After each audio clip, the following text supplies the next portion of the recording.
Hello students, Choubey English grammar में आपका स्वागत है। आज हम सिंथेसिस में इन्फिनेटिव से सेंटेंस को जोड़ने के बारे में हम सीखेंगे।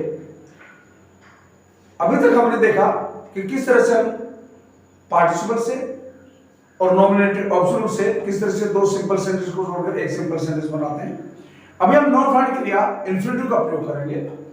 इन्फिनेटिव क्या होता है हमने देखा है, जब हमने नॉन फाइंड क्रिया पढ़ी थी तब हमने आपको बताया था इन्फिनेटिव 2 + 4 की फर्स्ट फॉर्म ये एक्टिव होती है, 2b + 4 की थर्ड फॉर्म पैसिव होती है। ठीक है, तो अब दो या दो से अधिक सिंपल सेंटेंस को इन्फिनेटिव विधि से या दो या दो से अधिक सेंटेंसेस में से एक सेंटेंस की क्रिया को इन्फिनेटिव बनाकर किस तरह से हम सिंपल बनाते हैं देखिए। अभी हम कुछ एक सेंटेंस देखते हैं। He has no money, he cannot pay his fee. उसके पास पैसे नहीं है, वो फीस नहीं दे सकता है। पैसे किस लिए नहीं है? फीस देने के लिए, to pay his fee। क्या हो जाएगा? He has no money to pay his fees. He has no money to pay his fees.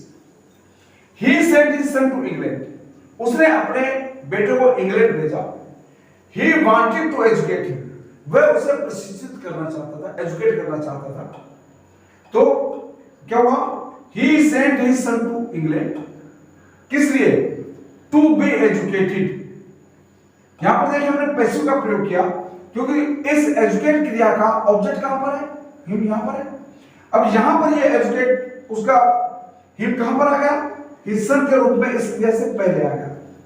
और जब ऑब्जेक्ट सब्जेक्ट बन जाता है, ऑब्जेक्ट वर्ब से पहले आ जाएगा तो वो वर्ब पैसिव वॉइस बन जाएगा। इसको हम दूसरी तरह से ऐसे भी कर सकते हैं, he sent his son to England to educate him। यदि इस हिम को हम यहीं पर रखें तो फिर हमें पैसिव बनाने की आवश्यकता नहीं, क्योंकि इसका ऑब्जेक्ट वहीं पर है।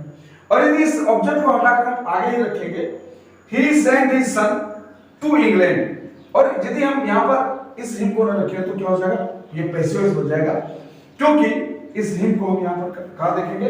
हिज सन के रूप में इस वर्ब से पहले। तो क्या बन जाएगा? ये सब्जेक्ट बन जाएगा और ये पैसिव बन जाएगा। Sita went to station, she wanted to see off her sister. Sita station गई, किस लिए गई? वांटेड, उसकी इच्छा क्या थी? To see off her sister, अपने सिस्टर को सी ऑफ करने के लिए। तो ये हमने तीन सेंटेंस आपको बताए। इन तीन सेंटेंस में देखिए हमने किस तरह से इन्फिनेटिव बनाया। अब हम देखते हैं इसके रूल्स क्या होते हैं, किस तरह से या किन सेंटेंसेस को हम इन्फिनेटिव से बनाएंगे। इन्फिनेटिव बनाने के रूल्स देखिए। पहला क्या है? दोनों सेंटेंसेस में एक नाउन के बारे में बताया जाता है। दोनों सेंटेंसेस में जो बात हो रही होगी एक नाउन के बारे में बात हो रही होगी। कभी कभी एक नाउन नहीं भी होती है, वो देखिए आगे हम सेंटेंस देखेंगे। दूसरा देखिए मेन चीज क्या है, दोनों वाक्यों में एक वाक्य कार्य होता है और दूसरा वाक्य उस कार्य का या तो कारण होगा या उद्देश्य होगा या इच्छा, इनको व्यक्त करेगा। अब थोड़े से हम एक विशेष ध्यान देते हैं, जिस वाक्य में कारण, इच्छा या उद्देश्य को व्यक्त किया जाएगा उसमें मोस्टली किसका प्रयोग होगा? Linking verb plus infinitive. जैसे has to, have to, had to, I have to go there, तो लिंकिंग वर्ब के पास इन्फिनेटिव का प्रयोग होगा, या मॉडल के साथ उनकी बेस फॉर्म होगी, या नाउन के रूप में ऑब्जेक्ट या एम का प्रयोग होगा। जैसे I went to Agra, my aim was to see the Taj. Was to, अब देखिए यहां पर वाज टू सी, यहां पर लिंकिंग वर्ब प्लस इन्फिनेटिव भी आ गया और ऑब्जेक्ट भी आ गया। My aim was to, I am working very hard, my aim is to get a job. तो एम क्या है? जॉब प्राप्त करना। तो ये क्या बन गया? इन्फिनेटिव बन गया। और यह वर्ब के रूप में वांटेड या विश का प्रयोग होगा। कारण, इच्छा या उद्देश्य को व्यक्त करने वाली क्रिया को नॉन फाइनाइट बनाते हैं और इसको जो फाइनाइट वर्ब है, जो कार्य वाले वर्ब है, उसके साथ जोड़ देते हैं और ये इन्फिनिटिव किसका कार्य करेगी? एडवर्ब का कार्य करेगी। एडवर्ब का कार्य करेगी इसलिए ये मोस्टली वर्ब के बाद ही आएगी, यानी पहले होने वाला कार्य जो है वो उसका सेंटेंस कंप्लीट होने के बाद हम उसके बाद में इसको रखेंगे। जैसे सेंटेंस देखिए, I am going to Agra, I want to see the Taj. मैं आगरा जा रहा हूं, मैं ताज देखना चाहता हूं। ये देखिए, ये मेरी इच्छा को व्यक्त कर रहा है। मेरी इच्छा क्या है? टू सी द ताज। इस इच्छा को हम क्या बना देंगे? नॉन वर्ड की तरह बना देंगे। ये सब्जेक्ट आगरा सब्जेक्ट में मिल गया। I am going to Agra to see the Taj. I have some duties I must perform them. I have some duties to perform. I have a dog. It guards या it will guard my house. मेरे पास एक कुत्ता है, यह मेरे घर की रखवाली करता है या करेगा। I have a dog to guard my house. I have some bills. I must pay them. I have some bills to pay. I have some bills to pay. इस प्रकार हम देखेंगे कि एक वाक्य जब कार्य होगा और दूसरा वाक्य जब कारण होगा तो उन सेंटेंस को हम किससे जोड़ेंगे? इन्फिनिटिव से जोड़ेंगे। जो वाक्य कार्य या इच्छा या उद्देश्य को व्यक्त करेगा उससे हम क्या बना देंगे? उसकी क्रिया को नॉन फ्रेंड्स इन्फिनिटिव से नॉन फ्रेंड बनाकर दोनों वाक्यों को जोड़ देंगे, उसका सब्जेक्ट खत्म हो जाएगा। देखिए, दूसरा रूल इसका होगा, एक वाक्य में किसी नाउन की विशेषता दी होती है और दूसरे वाक्य में उस विशेषता के अनुसार उसके कार्य करने की क्षमता, योग्यता, शक्ति या सामर्थ्य का प्रयोग होता है।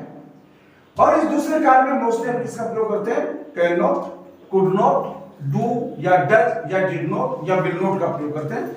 ये नेगेटिव होगा सेंटेंस। देखिए, ध्यान दीजिएगा, क्योंकि ये एक रूल बनता है।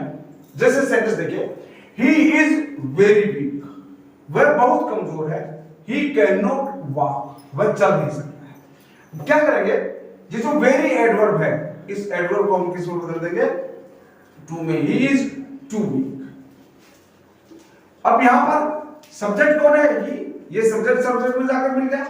कैन नॉट को हम हटा देंगे, क्योंकि ये कैन नॉट जो मॉडल है ये किसी नाउन की क्षमता, योग्यता, शक्ति, सामर्थ्य को ही व्यक्त करने के लिए आता है।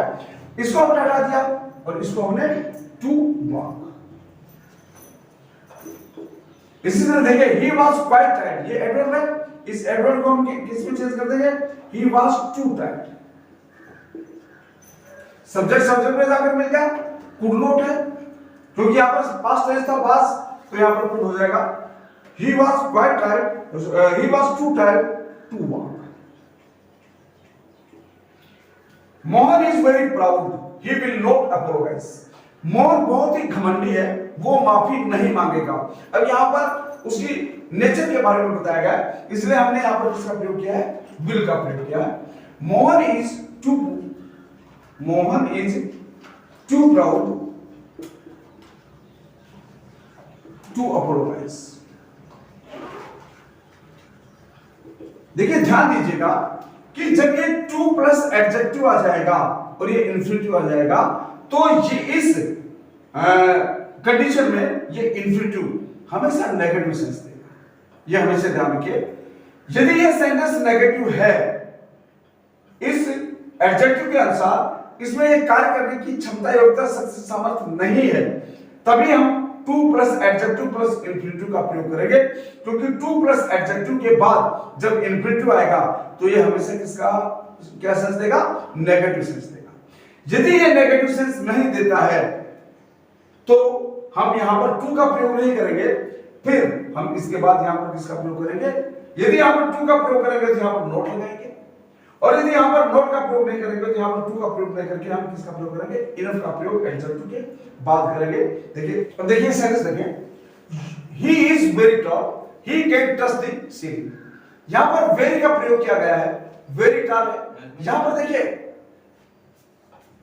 किसका प्रयोग है? यहां पर कैन का प्रयोग है, यहां पर नेगेटिव नहीं है, क्योंकि सेंस देखिए वेरी टॉल, टॉल है तो छत को छू सकता है। यदि हम इसको ये कर देंगे he is too tall to touch, तो फिर इसका मतलब क्या होगा कि इसकी सेंस नेगेटिव हो जाएगी और ये सेंटेंस हमारा गलत हो जाएगा। जबकि यहां पर सेंस कैसी है? अफर्मेटिव। तो हम इसको कैसे बनाएंगे? दो तरह से हम बना सकते हैं इसको। ही इज टू टॉल, और जब टू लगा देंगे तो यहां पर हम नोट लगाएंगे और नोट टू टच, क्योंकि negative negative affirmative, not to touch this. एक तो सेंटेंस हम ऐसे कर देंगे, ये भी नेगेटिव और ये भी नेगेटिव, दो नेगेटिव हो गए। मैथ में आपने पढ़ा होगा नेगेटिव नेगेटिव पॉजिटिव, तो दोनों मिलकर क्या बन गया, पॉजिटिव सेंस आ गया। या इसको हम दूसरी तरह से कैसे कर सकते हैं, he is tall enough, he is tall enough to touch the sea. He is tall enough to touch the sea. दूसरा सेंटेंस हम देखते हैं, you are very intelligent, you will top the class. तुम बहुत इंटेलिजेंट हो, तुम class top कर दो। अब यहां पर पॉजिटिव सेंस है, क्या हो जाएगा, दोनों तरह से हम बना सकते हैं, you are too tall, too intelligent not to top the class, or you are intelligent enough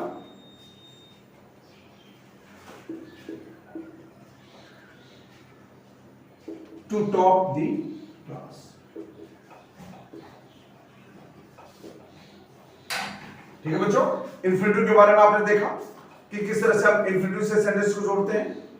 इसके साथ मैं एक्सरसाइज भी दूंगा, वो एक्सरसाइज भी आप कीजिएगा, और साथ में लिंक दिया है, उस लिंक के साथ लिंक को आप सब्सक्राइब कीजिए, चैनल को सब्सक्राइब कीजिए, शेयर कीजिए और वीडियोस को ज्यादा से ज्यादा देखिए। और जो भी आपकी क्वेरी हो, जो कुछ आपको समझ में आ रहा हो, वो आप पूछिए, कमेंट करके पूछिए। ये इन्फिनिटिव पर बेस्ड एक्सरसाइज है, आप ये होमवर्क कीजिए और इसे कमेंट बॉक्स में आप सोल्व करके भेज सकते हैं, मैं उनको चेक करके आपको रिप्लाई करूँगा।